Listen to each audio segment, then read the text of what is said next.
જય શ્રી હરિ. આપ સૌનું સ્વાગત છે આપની આ ચેનલ ધર્મદર્પિતમાં. આજે આપણે સાંભળીશું પુરુષોત્તમ માસ નિમિત્તે પુરુષોત્તમ માસની કથા, અધ્યાય 1 થી 15. અધ્યાય પહેલો, સુખદેવજીની પધરામણી. એક સમયે નૈમિષારણ્યમાં યજ્ઞ કરવાની ઈચ્છાથી બધા ઋષિમુનિઓ ભેગા થયા. આ બધા ઋષિઓ અને તેમના શિષ્યો સર્વ વેદો અને શાસ્ત્રોના જાણકાર હતા. તેમનું આચરણ ખૂબ જ પવિત્ર હતું. લોકોનું ભલું કરવાના કાર્યમાં તેમનો સમય પસાર થતો હતો. તે સ્થાનમાં એક ક્ષણ એટલે કે એક નિમિષ પણ પ્રભુના નામના સ્મરણ વિનાની જતી ન હતી. એટલે જ તેને નૈમિષારણ્ય નામ કહેવામાં આવ્યું. આ નૈમિષારણ્યમાં એકવાર સૂત પુરાણી પધાર્યા. તેમને આવેલા જોઈ બધા ઋષિમુનિઓ તેમની પાસે જઈ પ્રણામ કર્યા અને કહ્યું, સૂતદેવજી, આપની કથા સાંભળવાથી અમને સંતોષ થાય છે. સંસારરૂપી સમુદ્રમાં મનુષ્ય ડૂબકા ખાતો હોય છે. તેમનું કલ્યાણ થાય તેવી કોઈક કથા અમને કહો. અમારા અજ્ઞાનરૂપી અંધકારને આપ જ દૂર કરી શકો તેમ છો. સુખદેવજીએ કહ્યું, હે ઋષિઓ, તમારો પ્રશ્ન યથાસ્થાને છે. સૌપ્રથમ હું પુષ્કર નામે પવિત્ર તીર્થ સ્થાનમાં ગયો. ત્યાંથી મથુરા, પ્રયાગ, કાશી, ગયા ક્ષેત્રમાં ગયો. બદ્રિકાશ્રમ તરફ ગયો. ત્યાંથી પવિત્ર સરસ્વતી તીરે આવેલા સિદ્ધ ક્ષેત્ર તરફ ગયો. ત્યાંથી હું હસ્તિનાપુર તરફ ગયો અને મને ખબર પડી ત્યાંના પરીક્ષિત રાજા રાજગાદીનો ત્યાગ કરી ગંગા નદીના કિનારે જઈ તપ કરવા બેઠા છે. તેમની આસપાસ સિદ્ધ ઋષિમુનિઓ અને મહાત્માઓ બેઠા છે. રાજા તેમને સંસારમાંથી મુક્તિ મેળવવાનો સરળ માર્ગ પૂછે છે. આ બધાની વચ્ચે કેવળ 16 જ વર્ષની ઉંમરના દિગંબર અને તેજસ્વી સુખદેવજી બેઠા હતા. પરીક્ષિત રાજા તેમને વિનયપૂર્વક પ્રશ્ન પૂછે છે. સુખદેવજીના વચનો સાંભળવાથી પરીક્ષિત રાજાની મુક્તિ થઈ. ત્યાંથી હું અહીં નૈમિષારણ્યમાં બધા ઋષિમુનિઓના દર્શન માટે આવ્યો છું. મહર્ષિઓ, તમે સૌ જ્ઞાની, તપસ્વી અને પવિત્ર છો. આપના દર્શન કરીને કૃતકૃત્ય થયો છું. અધ્યાય 2, નારદ મુનિનો પ્રશ્ન. સૂતદેવજીના આ વચનો સાંભળીને બધા ઋષિઓને ખૂબ જ આનંદ થયો. બધા એટલા જ્ઞાની હોવા છતાં અભિમાન વિનાના આ સૂતદેવજીની વાણીનો લાભ મેળવવાની ઈચ્છાથી શૌનક મુનિએ 2 હાથ જોડીને વિનંતી કરી, હે સૂતદેવજી, આપની પાસે જે દૈવી ઔષધ છે તેનાથી સંસારના બધા દુઃખો દૂર થઈ જાય છે. બાલ તપસ્વી સુખદેવજીના મુખમાં સાક્ષાત વેદવાણીનો વાસ છે. તેમના વચનો સાંભળવાનો અમૂલ્ય લાભો અમને લેવા દો. આપ અહીં પધાર્યા છો તે અમારું સદભાગ્ય છે. આપે સાંભળેલા કથારૂપી અમૃતનું અમને પાન કરાવો. સૂતદેવજીએ હાસ્ય કરીને કહ્યું, હે ઋષિઓ, આપ સૌ મારા તરફ એટલા પૂજ્ય ભાવથી જુઓ છો તે જોઈને મને આનંદ થાય છે. હું તો અલ્પ બુદ્ધિ છું. આપના જેવા જ્ઞાનીઓના સત્સંગથી મને કથા કીર્તન પર પ્રેમ ભાવ ઉત્પન્ન થયો છે. હું આપને વેદવ્યાસના મુખેથી સાંભળેલી કથા સંભળાવું છું. એકવાર નારદજી ગંગાના કિનારા પર આવેલા નરનારાયણના આશ્રમમાં પધાર્યા. તેમણે ભગવાન નારાયણને નમસ્કાર કરીને કહ્યું, હે ભગવાન, આપ ભૂત, ભવિષ્ય, વર્તમાન જાણકાર છો. આપ કૃપાના સાગર છો, સત્ય સ્વરૂપ છો. આપ સાક્ષાત નારાયણ હોવા છતાં તપશ્ચર્યા કરીને લોકોને સંયમ અને કષ્ટ સહન કરવાનો બોધ આપો છો. આપ મર્યાદાનું રક્ષણ કરો છો. આપને હું નમસ્કાર કરું છું. હું આપના શરણે આવ્યો છું. આ કળિયુગમાં આપના આવા પુણ્યને લીધે જ જગતનો ઉદ્ધાર થાય છે. હે ભગવાન, પુણ્ય અને પાપના આચરનારને તેના કર્મોને યોગ્ય સુખ અને દુઃખ મળવા જોઈએ. બધા મનુષ્યો તેમાંથી પાછા ફરી શકતા નથી. હે નાથ, હું મૃત્યુલોકમાંથી આપની પાસે આવું છું. આપ મૃત્યુલોકના મનુષ્યો પર કૃપા કરી તેમનું કલ્યાણ થાય એવા કોઈ સારા વ્રતનો સારાંશ કહી સંભળાવો. નારદજીનો આ પ્રશ્ન સાંભળીને ભગવાન નારાયણે સ્મિત કરતા કહ્યું, હે નારદ, તમારા જેવા પરોપકારી મહાત્માઓ જ જગતનું કલ્યાણ કરી શકે તેમ છે. વૃંદાવન વિહારી ગોપીજન વલ્લભ ભગવાને શ્રી કૃષ્ણની પવિત્ર લીલાઓનું શ્રવણ કરવાથી સંસાર અને આત્માના બધા દુઃખોનો નાશ થાય છે. હું તમને પુરુષોત્તમ ભગવાનની પવિત્ર કથા કહી સંભળાવું છું, તે સાંભળો. આ પુરુષોત્તમ માસની કથા પરમ પવિત્ર અને મોક્ષદાયક છે. આ કથા સાંભળનારના દુઃખ, દારિદ્ર્ય અને ચિંતાઓનો નાશ થાય છે અને તેને મોક્ષ મળે છે. મહર્ષિ નારદે તેમને વિનયપૂર્વક પ્રણામ કરીને પૂછ્યું, હે પ્રભુ, આ પુરુષોત્તમ માસ કયો માસ છે? તેનું શું મહાત્મ્ય છે? તેના અધિષ્ઠાતા દેવ કોણ છે? આ બધી કથા કૃપા કરીને વિસ્તારપૂર્વક જણાવો. સૂત પુરાણીએ કહ્યું, હે મુનિઓ, નારદનો આ પ્રશ્ન સાંભળી ભગવાન નારાયણે કહ્યું, હે નારદ, પુરુષોત્તમ એ એક મહિનાનું નામ છે. તેના અધિષ્ઠાતા પુરુષોત્તમ ભગવાન પોતે જ છે. એટલા માટે તે માસને પુરુષોત્તમ માસ કહેવામાં આવે છે. આ માસમાં જે કોઈ વ્રત કરે છે તેના પર પુરુષોત્તમ ભગવાન સંતુષ્ટ થાય છે.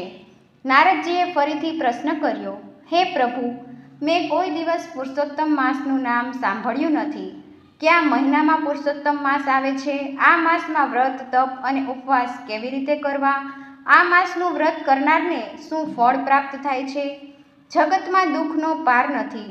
રોગ, દુર્બળતા, બુદ્ધિનો અભાવ, મૂર્ખતા ઇત્યાદિ વધી પડ્યા છે. તેમને શાંતિ અને દિલાસો મળે તેવો સરળ ઉપાય આપ બતાવો.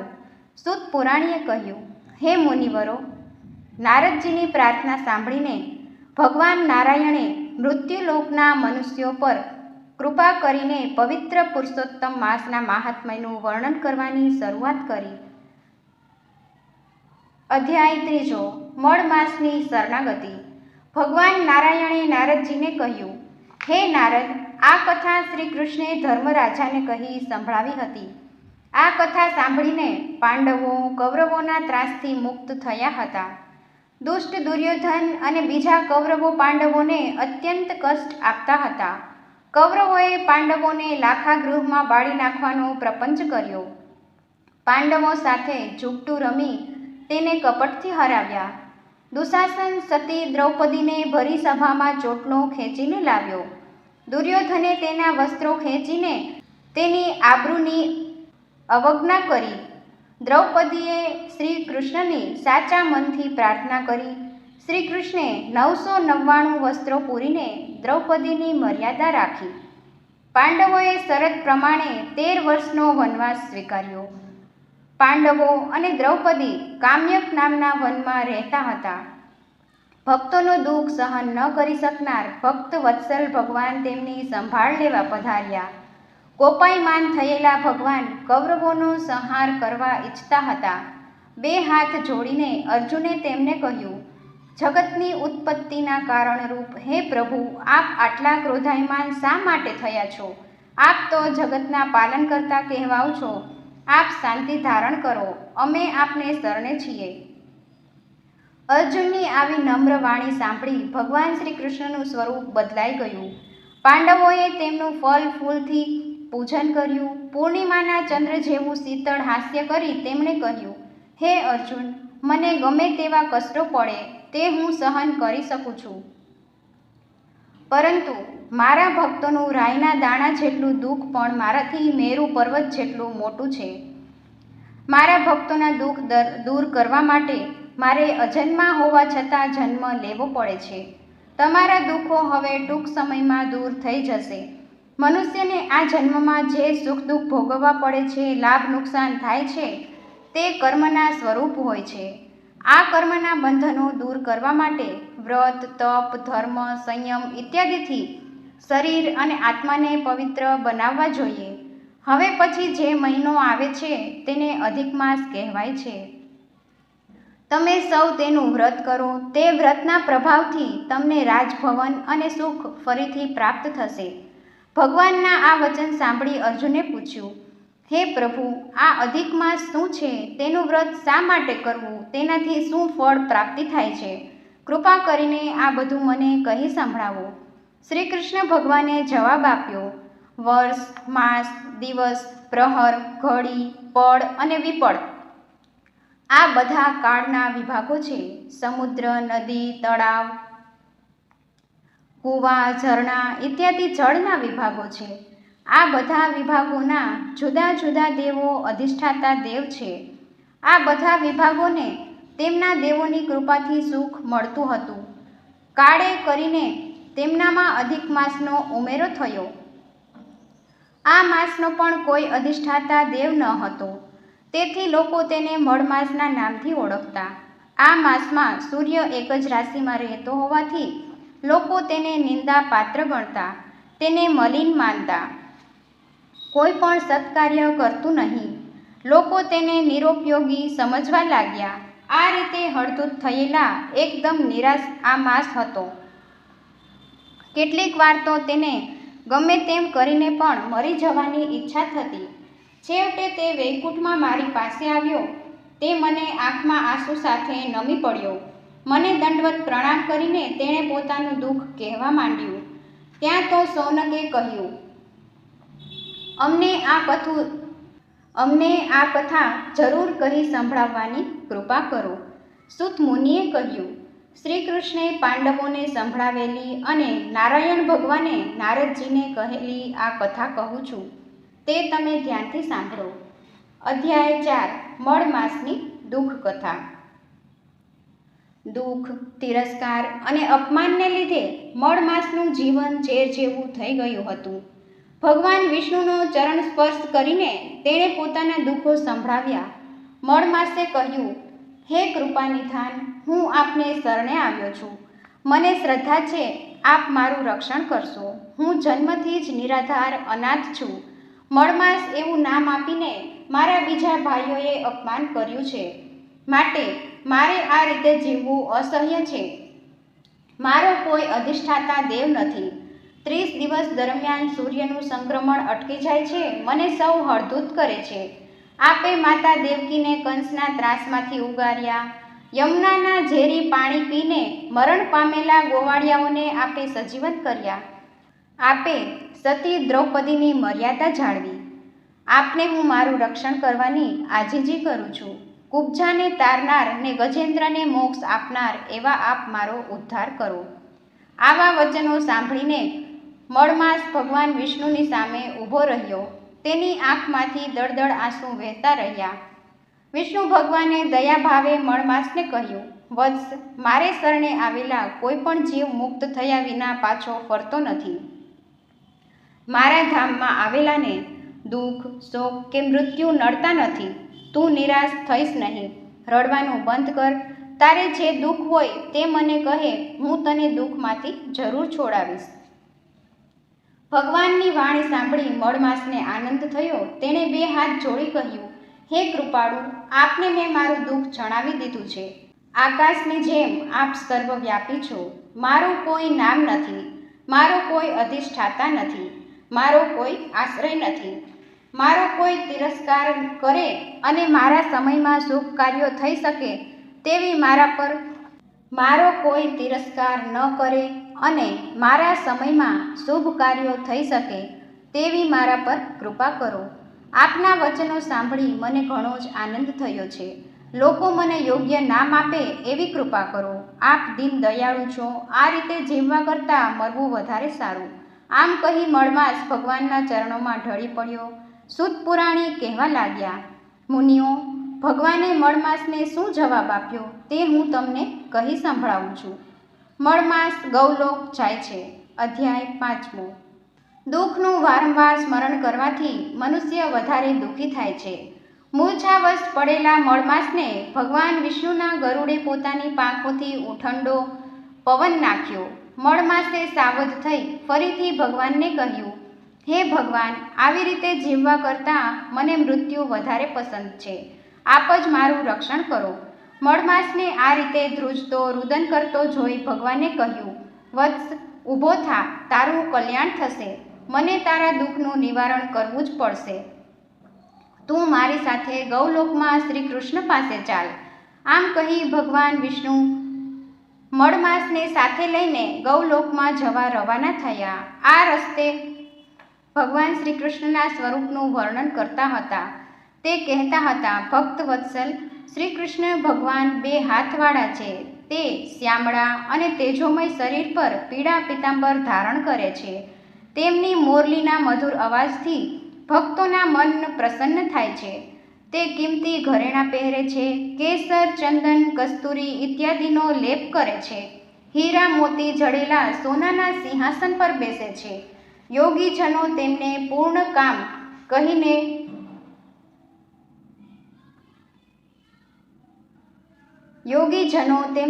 પૂર્ણ કામ કહે છે, કારણ કે તેમને કોઈ જાતની ઈચ્છાઓ જ નથી. પોતાના ભક્તોની ઈચ્છાઓને પાર પાડવા માટે ભગવાન આ સ્વરૂપે ગૌલોકમાં વસે છે.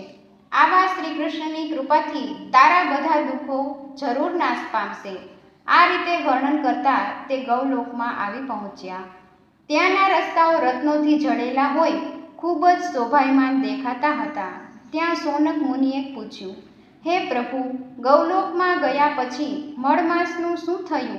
સૂત મુનિએ કહ્યું, હવે હું તમને એ જ કથા કહી સંભળાવું છું, જે એક ચિત્તે સાંભળો. અધ્યાય 6. શ્રી કૃષ્ણ મળમાસનું દુઃખ સાંભળે છે. સૂત પુરાણીએ આગળ કહેવા માંડ્યું, ગૌલોકમાં હીરા મોતીના થાંભલાથી શોભાયમાન એવું ભગવાનનું મંદિર છે. ત્યાંનું તેજ જોઈને મળમાસ અંજાઈ ગયો. ભગવાન વિષ્ણુ તેને દોરીને આગળ ચાલવા લાગ્યા. દ્વારપાળો તેને નમીને પ્રણામ કર્યા. ભગવાન શ્રી કૃષ્ણ ગોપીઓની વચ્ચે રત્નજડિત સિંહાસન પર બેઠા હતા. તેમને વિનયપૂર્વક નમસ્કાર કરી 2 હાથ જોડી ભગવાન વિષ્ણુએ અને મળમાસે તેમની સ્તુતિ કરવા માંડી. અમે આપને વંદન કરીએ છીએ. હે પ્રભુ, આપ જગતના નાશવંત છો. કેવળ આપ જ અમર છો. નિરાકાર હોવા છતાં આપ જગતના કલ્યાણ માટે અવતાર ધારણ કરો છો. આપનું સ્વરૂપ અનંત અને સચ્ચિદાનંદ છે. હે રાશેશ્વર, અમે આપને પ્રણામ કરીએ છીએ. મૃત્યુલોકના મનુષ્યોને સુખ આપનારી આવી મધુરવાણી સાંભળી ભગવાન શ્રી કૃષ્ણે પ્રસન્ન વદને લક્ષ્મીપતિ અને મળમાસ સામે જોયું. ધ્રુજતા મળમાસને જોઈને પૂછ્યું, તમારી સાથે આ કોણ છે? તેનું મોં આટલું બધું ઉદાસ કેમ છે? ગૌલોકમાં આવ્યા પછી કોઈ દુઃખી રહેતું નથી, તો પછી તેને એવું તે શું દુઃખ કે આમ થરથર ધ્રુજી રહ્યો છે? તેના આંસુ બંધ કેમ નથી થતા? શ્રી કૃષ્ણના બધા પ્રશ્નો સાંભળી વિષ્ણુએ સિંહાસન પરથી ઊભા થઈને કહ્યું, હે મુરલીધર, આ કમનસીબ જીવનું નામ અધિક માસ છે. તેના દુઃખોનો પાર નથી. આ દુઃખમાંથી મુક્તિ મેળવવાની આશાએ જ તે આપને શરણે આવ્યો છે. બધા પ્રાણીઓ, વનસ્પતિઓ, મહિનાઓ એને ધણી વિનાનો ગણે છે. મળમાસ કહે છે, કોઈક દયાળુના કહેવાથી તે મારી પાસે આવ્યો. તેણે મને દુઃખ કહ્યું, આથી હું તેને આપની પાસે લાવ્યો છું. આપ સંકટ મોચન કહેવાવ છો. હું તેને દુઃખમાંથી મુક્ત કરવાની આપને વિનંતી કરું છું. હે દયાનિધિ, આપને શરણે આવનારનું દુઃખ જરૂર દૂર થાય છે. માટે આપ આ મળમાસનું દુઃખ દૂર કરો અને મારા આવવાનું પ્રયોજન સિદ્ધ કરો. સૌનકે પૂછ્યું, હે સુતદેવજી, ગૌલોકવાસી શ્રી કૃષ્ણે વિષ્ણુના વચનો સાંભળીને શું કહ્યું તે અમોને જણાવો. તેમના વાક્યોથી લોકોનું કલ્યાણ થાય છે. અધ્યાય 7. પુરુષોત્તમ માસ. સૂત પુરાણી આગળ કહેવા લાગ્યા, હે ઋષિઓ, ભગવાન વિષ્ણુએ કહેલું મળમાસનું દુઃખ સાંભળીને શ્રી કૃષ્ણે કહ્યું, હે વિષ્ણુ, આ મળમાસનું દુઃખ દૂર કરવા માટે તમે જે શ્રમ લીધો છે તેનાથી તમારી કીર્તિમાં વધારો થશે. તમે જેને આશ્રય આપ્યો છે તેનો પણ હું સ્વીકાર કરું છું. અધિક માસને હું મારા બધા ગુણોનું દાન આપું છું. મને લોકો પુરુષોત્તમ કહે છે. જેનો કોઈ પતિ નથી તેનો હું પતિ છું. હવેથી આ મળમાસ પુરુષોત્તમ માસ તરીકે ઓળખાશે. આજથી તે બધા મહિનાઓમાં શ્રેષ્ઠ બનશે. આ માસમાં તીર્થ, વ્રત અને દાન કરનાર અઢળક ધન અને મુક્તિ મેળવશે. આ માસની વિધિ અનુસાર પૂજા કરનાર બધા પાપો બળી ખાક થઈ જશે.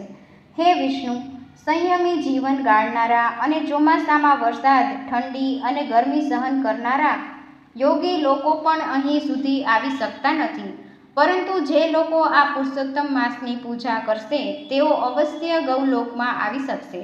બધા મહિનાઓમાં આ માસ શ્રેષ્ઠ છે અને તે અનંત ફળ આપે છે. હે લક્ષ્મીપતિ, ચાતુર્માસમાં અને બીજા વ્રતોથી મનુષ્યો સ્વર્ગમાં જાય છે, પરંતુ તેમનું પુણ્ય ખલાસ થતાં ફરીથી મૃત્યુલોકમાં અવતાર ધારણ કરવો પડે છે. આ પુરુષોત્તમ માસનું વ્રત કરનાર હંમેશના માટે જન્મ મરણ આદિ વ્યાધિના દુઃખોથી મુક્ત થાય છે. જે લોકો આ માસનું વિધિ અનુસાર વ્રત પૂજન કરશે તેમની ચિંતા મારે કરવાની રહેશે, કારણ કે આજથી હું તેનો સ્વામી બન્યો છું. મારા ભક્તોની ઈચ્છાઓ હું પૂરી કરીશ. હું ભક્તોની વિશેષ સંભાળ રાખું છું. પુરુષોત્તમ માસની આરાધના કરનારના સંકટ દૂર કરવામાં હું સહેજ પણ વિલંબ નહીં કરું. જે અજ્ઞાની અને મૂર્ખ લોકો આ માસમાં જપ, તપ, નિયમ અને દાન નહીં કરે તેને સ્વપ્નમાં પણ સ્વર્ગ નહીં મળે. આ માસનો તિરસ્કાર કરનાર અને ધર્મને નહીં પાળનાર નરકમાં જશે. કોઈ વાંજ્યો મનુષ્ય આ માસમાં વ્રત કરશે તો તેને પુત્ર પ્રાપ્તિ થશે. પુરુષોત્તમ માસના વ્રતથી દુર્ભાગી ભાગ્યશાળી અને ગરીબ ધનવાન બનશે. આ માસને આજથી સૌ પૂજશે, કારણ કે મેં તેને મારું ઉત્તમ તેજ આપેલું છે. હવે તમે તેને ખુશીથી લઈ જઈ શકો છો. ભગવાન શ્રી કૃષ્ણના આવા વચનો સાંભળી વિષ્ણુએ પ્રસન્ન મુખે નમસ્કાર કર્યા. પછી તે અધિક માસને સાથે લઈને વૈકુંઠ લોકમાં પધાર્યા. તે દિવસથી આ મળમાસ જગતમાં પુરુષોત્તમ માસના નામથી ઓળખાવા લાગ્યો. અધ્યાય 8 મેઘાવીનો સ્વર્ગવાસ. ભગવાન વિષ્ણુ અને શ્રી કૃષ્ણના આ વાર્તાલાપ સાંભળી નારદજીને ઘણો જ આનંદ થયો. તેમણે નારાયણને પૂછ્યું, હે ભગવાન લક્ષ્મીપતિ, વિષ્ણુ વૈકુંઠમાં આવ્યા પછી શું થયું? નારાયણે કહ્યું, હે નારદ, આ સંવાદ સાંભળીને મળમાસને સંતોષ થયો. ભગવાન શ્રી કૃષ્ણ કામ્યક વનમાં રહેલા પાંડવોને કહેવા લાગ્યા, હે ધર્મરાજા, પુરુષોત્તમ માસના વ્રત, નિયમ વગેરે નહીં કરવાને લીધે આ રીતે જંગલમાં રહેતા હોવા છતાંય તમારે દુઃખો ભોગવવા પડે છે. તમે શત્રુઓના ભયના લીધે જ આ ઉત્તમ વ્રતને ભૂલી ગયા છો, એટલે તમારો કોઈ દોષ નથી. દુઃખ કે સુખની પ્રાપ્તિ નસીબને યોગે જ થાય છે. વળી તમારા દુઃખોનું એક બીજું કારણ છે. તમારી પત્ની પૂર્વજન્મમાં મેઘાવી નામના ઋષિની પુત્રી હતી. રૂપ ગુણમાં જોડ જડે તેમ ન હતી. ઋષિએ તેને ઘણા લાડકોડથી ઉછેરી સાહિત્ય, સંગીત, કલામાં પારંગત કરી હતી. 10 વર્ષની ઉંમરે પહોંચેલી મેઘાવતીએ એક વખત તેના પાડોશમાં રહેતી તેની બહેનપણીને તેના પુત્રને રમાડતી જોઈ. તેથી તેને પણ સંતાન સુખની ઈચ્છા થઈ આવી. તે વિચાર કરવા લાગી, મને મારી સખીના જેવું સુખ મળે તો કેવું સારું. મારે તેના પતિ જેવો ગુણવાન પતિ મેળવવા માટે કયા દેવની આરાધના કરવી જોઈએ? હું ઉંમર લાયક થઈ ગઈ છું, છતાં મારા પિતા શા માટે મારો વિવાહ નહીં કરતા હોય? મારી માતા જીવતી હોત તો તે જરૂર મારું દુઃખ દૂર કરત. આ કન્યાના પિતા મેઘાવી ઋષિ પણ પુત્રી માટે ચિંતા કરતા હતા. તે પુત્રી માટે યોગ્ય વરની શોધમાં જુદા જુદા ગામમાં તપોવન ફરતા હતા. આ રીતના મુસાફરીના શ્રમથી તે માંદગીને બીછાને પટકાઈ પડ્યા. જેમ તેમ કરી પોતાના આશ્રમમાં આવ્યા. તેમનાથી ચાલી પણ શકાતું ન હતું. તે અડધા બેભાન જેવા બની ગયા હતા. પિતાની આ દશા જોઈને મેઘાવતી મૂંઝાઈ ગઈ. મરણને આરે પહોંચેલા પિતાના ભાંગી તૂટી વાણીથી તેમની ચિંતા જાણી લીધી. મેઘાવી મુનિએ છેવટે હતાશ થઈને ભગવાનનું સ્મરણ કર્યું. હે દીનાનાથ, હે રાધારમણ, હું સંસાર સમુદ્રમાં ડૂબેલો છું. મારું કલ્યાણ કરો. આપની કૃપા વિના મારું દુઃખ દૂર થઈ શકે તેમ નથી. આપ મારા નિરાધારના આધાર છો. આપને હું નમસ્કાર કરું છું. મેઘાવી ઋષિની આવી નમ્ર સ્તુતિ સાંભળીને પરમાત્માના દૂતો ત્યાં હાજર થયા. તેમણે ઋષિના આત્માને પરમેશ્વરના ચરણ કમળમાં પહોંચાડ્યો. પિતાને મૃત્યુ પામેલા જોઈ મેઘાવતી ગાંડા જેવી થઈ ગઈ. પિતાના શબને ઘોડામાં લઈ ચોધાર આંસુએ રડવા લાગી. કહેવા લાગી, હે પિતાજી, મને આનંદ અને પોષણ આપનાર તમે મને કોના આધારે છોડીને જતા રહ્યા છો? હવે મારું લાલન પાલન કોણ કરશે? મારી માં નથી, ભાઈ નથી કે બેન નથી. આ ઘોર જંગલમાં હું કેવી રીતે રહીશ? મને અનાથ મૂકી તમે ક્યાં ચાલ્યા? આ રીતે જીવવું તેના કરતાં મરી જવું વધારે સારું છે. ઋષિ કન્યાનો આ વિલાપ સાંભળી બધા ઋષિઓ ત્યાં દોડી આવ્યા. સૌએ મેઘાવતીને આશ્વાસન આપ્યું. પછી ઋષિના શબને અગ્નિ સંસ્કાર કર્યા. ત્યારબાદ સૌ ઋષિ મુનિઓ પોતપોતાના આશ્રમ પાછા ફર્યા. મેઘાવતીએ પિતાની પાછળ યોગ્ય શ્રાદ્ધ, તર્પણ, દાન વગેરે કર્યું. તેની સ્થિતિ હવે મા વિનાના વાછરડા જેવી હતી. દિન પર દિન શરીર સુકાતું હતું. દુઃખનું ઓસડ દાડાએ ન્યાયે સમય પસાર થતાં તે પોતાનું દુઃખ ધીમે ધીમે ભૂલવા લાગી. અધ્યાય 9. દુર્વાસા પ્રસન્ન થાય છે. પિતાનું સ્મરણ કરતી મેઘાવતી શોકમાં દિવસો પસાર કરતી હતી. આવી પડેલું દુઃખ ક્યારે દૂર થાય તેની તે રાહ જોતી હતી. એટલામાં દેવયોગે મહાન ક્રોધી અને તપસ્વી એવા દુર્વાસા મુનિ તે આશ્રમમાં પધાર્યા. તેમનું સ્વરૂપ જટાધારી શંકર જેવું ભયંકર હતું. તેમના ક્રોધી સ્વભાવથી દેવો પણ ડરતા હતા. એક વખત ભગવાન શ્રી કૃષ્ણ અને રૂક્ષ્મણી સાથે આ ઋષિ રથમાં બેસી વનમાં પ્રવાસ કરતા હતા. રૂક્ષ્મણીને ખૂબ જ તરસ લાગતા તેમણે શ્રી કૃષ્ણ પાસે પાણીની માંગણી કરી. શ્રી કૃષ્ણે તેના પગના અંગૂઠાથી જમીન દબાવી તેમાંથી પાણીનો પ્રવાહ પ્રગટ થયો. આ પાણીથી રૂક્ષ્મણીએ તરસ છુપાવી. આ જોઈને દુર્વાસાનો ક્રોધ કાબૂમાં ન રહ્યો. તેમણે કહેવા માંડ્યું, હે કૃષ્ણ, જમીનમાંથી ગંગાજળ કાઢી તમે રૂક્ષ્મણીને પાયું છે. તેમ કરીને તમે મારું અપમાન કર્યું છે. માટે હું તમને શાપ આપું છું, તમારો બંનેનો વિયોગ થશે. આવા આ દુર્વાસા મુનિ પ્રસન્ન થતા ત્યારે વરદાન પણ આપતા. તેમની માતાનું નામ અનસૂયા દેવી હતું. તેમને આશ્રમમાં પધારેલા જોઈ મેઘાવતીએ દંડવત પ્રણામ કરી યોગ્ય સન્માન આપ્યું, પૂજન કર્યું અને કહ્યું, હું આપને નમસ્કાર કરું છું. આપના દર્શનથી મારો જન્મ સફળ થયો. આપના આગમનથી મારો આશ્રમ પવિત્ર થયો છે. કૈલાસપતિના અંશ સમા એ ઋષિએ પ્રસન્ન થઈને કહ્યું, હે પુત્રી, તે તારા પિતૃકુળનો ઉદ્ધાર કર્યો છે. હું કૈલાસ પર્વત પરથી તારો ધર્મપ્રેમ જોવા માટે જ અહીં આવ્યો છું. અહીંથી હું બદ્રિકાશ્રમ તરફ જવાનો છું. ઋષિના આ વચનો સાંભળી મેઘાવતીએ કહ્યું, હે ઋષિ, આપના દર્શનથી મારો શોક દૂર થયો છે. આપ જાણો તો છો જ કે આ આશ્રમમાં હું અનાથ જેવી એકલી રહું છું. આપ મારા પિતા સમાન છો. મારો કન્યાકાળ વીતી જાય છે તેની મને ચિંતા છે. આ ચિંતાને લીધે મને ભોજન પણ ભાવતું નથી. મારી ઊંઘ પણ ઉડી ગઈ છે. કોઈ યોગ્ય પુરુષ મારું પાણી ગ્રહણ કરે તેવો ઉપાય આપ મને બતાવો. મારું દુઃખ દૂર કરવાની હું આપને વિનંતી કરું છું. આમ બોલીને મેઘાવતી દુર્વાસા સામે બે હાથ જોડીને ઊભી રહી. અધ્યાય 10. ભગવાન શંકરની આરાધના. નારદે પૂછ્યું, હે નારાયણ, દુર્વાસા મુનિએ તો કન્યાને શો જવાબ આપ્યો તે અમને કહેવાની કૃપા કરો. સૂત પુરાણી આગળ કહેવા લાગ્યા, હે મુનિઓ, દુર્વાસાએ તે કન્યાનું દુઃખ દૂર કરવા માટે શું કહ્યું તે હું આપને કહું છું. તેમણે કહ્યું, હે સુભગે, હું તને તારા દુઃખનો ઉપાય બતાવું છું. આજથી 3જા મહિને પુરુષોત્તમ માસ નામનો માસ આવે છે. આ માસમાં તીર્થ સ્નાન કરવાથી બ્રહ્મ હત્યામાંથી મુક્તિ થાય છે. ગંગા નદીમાં 12,000 વર્ષ સુધી સ્નાન કરનારને જે ફળ મળે એ ફળ આ માસમાં ગમે તે જળાશયમાં સ્નાન કરનારને મળે છે. પુરુષોત્તમ માસનું સેવન કરનારા બધા મનોરથો સિદ્ધ થાય છે. માટે તારે આ માસનું વ્રત કરવું. એક વખત હું અંબરીશ રાજા પર ક્રોધાયમાન થયો હતો. તેને બાળી નાખવા મેં જ્વાળા ઉત્પન્ન કરી, પરંતુ તેણે ભગવાનનું સ્મરણ કર્યું. ભગવાને તેના રક્ષણ માટે સુદર્શન ચક્ર મોકલ્યું. આ સુદર્શન ચક્રે મારી જ્વાળાનો નાશ કર્યો. આ ચક્રે મારો નાશ કરવા માટે મારો પીછો પકડ્યો.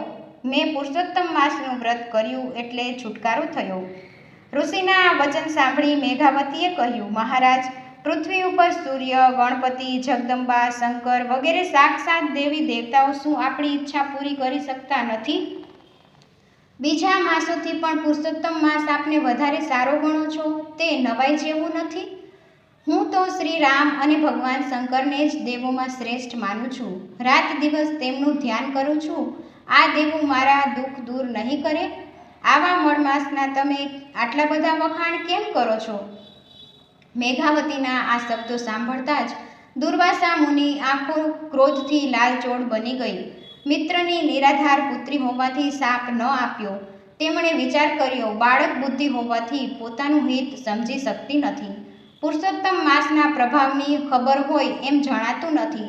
તેમણે કહ્યું, હે પુત્રી, તે પુરુષોત્તમ માસનો તિરસ્કાર કર્યો છે, તારે તેનું ફળ આવતા જન્મમાં ભોગવવું જ પડશે. આમ કહી દુર્વાસા મુનિ ત્યાંથી રવાના થયા.